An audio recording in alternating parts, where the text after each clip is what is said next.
தேசிய விருது கிடைச்சதுக்கு முன்னால் நீங்கள் முதல்ல இந்த படத்துக்கு நிச்சயமாக உங்களுக்கு கிடைக்கும் தேசிய விருதுன்னு சொன்னீங்களே, அதை நினைவில் வைத்து பாராட்டினாரா வைரமுத்து? ஆமாம், ரொம்ப ரொம்ப பாராட்டினார். அவர் சொன்னார், தம்பி உனக்கும் கிடைச்சிருக்கணும் அப்படின்னாரு.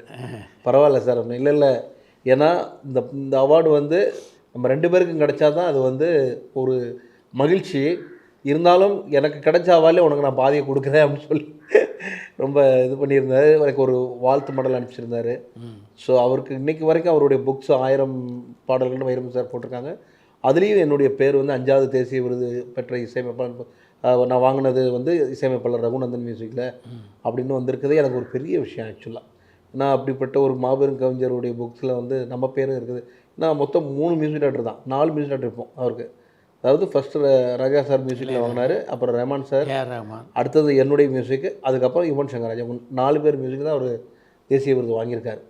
அதுவே எனக்கு ஒரு பெரிய அச்சீவ்மெண்ட் நான் சொல்லுவேன்.